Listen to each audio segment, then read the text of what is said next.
Durante décadas, todo han sido palabras bonitas para describir a Chile. El modelo, el ejemplo, el milagro. ¿Se les ocurre alguna otra? En medio de esta América Latina convulsionada, veamos a Chile, nuestro país. Es un verdadero oasis. Eso, excelente. El oasis. Y de repente, cuando ya parecía que no quedaban más palabras de adulación en el diccionario... Estamos en guerra contra un enemigo poderoso. ¿Qué dijo? ¿Guerra? ¿Guerra?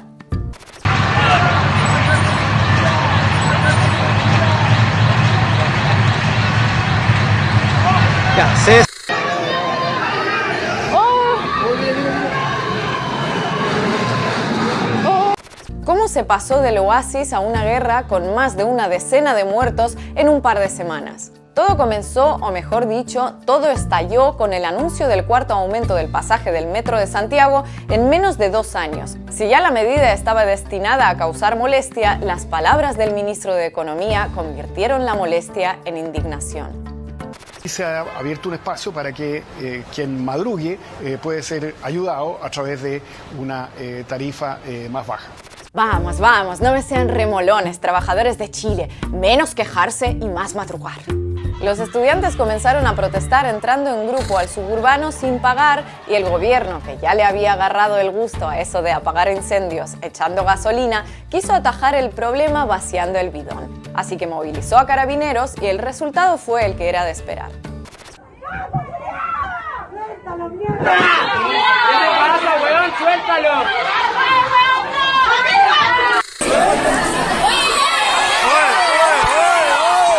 Para cuando Piñera anunció que dejaría sin efecto el aumento tarifario, las protestas iban mucho más allá del precio del transporte y se multiplicaban por todo el país, desde masivas movilizaciones pacíficas hasta saqueos y explosiones de gran violencia. Una violencia en la que se han centrado medios y buena parte de la clase política para evitar abordar los motivos de las protestas. Incrédulos ante lo que ocurre, prefieren meter a todos los manifestantes en el paquete de los vándalos justamente reprimidos por carabineros y ejército. El 69% de los encuestados dice que el principal desafío que tiene el gobierno es enfrentar con firmeza la violencia e inseguridad que se vive en las calles.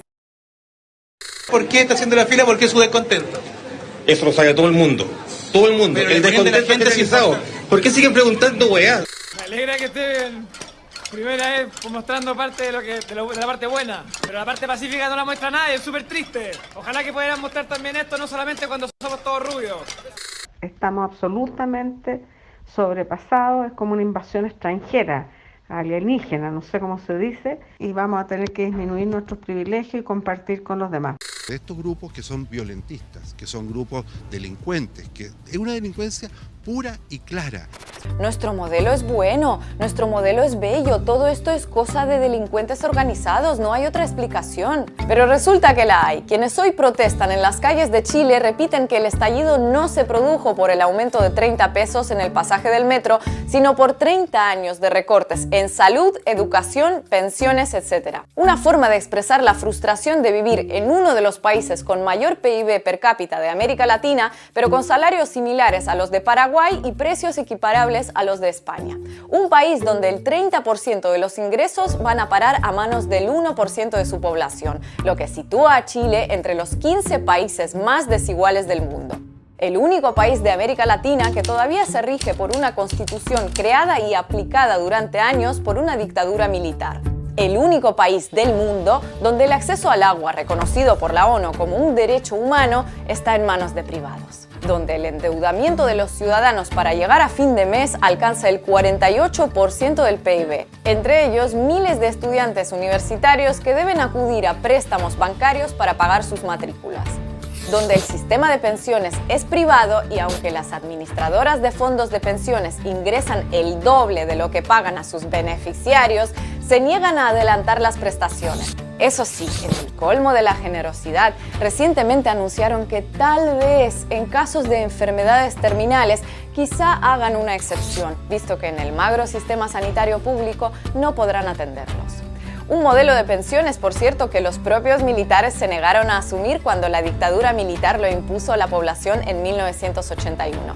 Sí, como lo oyen, las Fuerzas Armadas chilenas se rigen por un modelo de pensiones tipo seguridad social. Y no es la única contradicción que resalta. Un porcentaje superior al 10% de los ingresos internacionales de la empresa estatal del cobre van directamente a las Fuerzas Armadas, que a día de hoy no tienen que dar cuentas a nadie sobre a qué usos destinan esos recursos. Una empresa estatal del cobre que además aporta alrededor del 15-20% del ingreso fiscal chileno. Es decir, Chile, el alumno aventajado del neoliberalismo, tiene a una gigantesca empresa estatizada por Salvador Allende como uno de sus principales proveedores.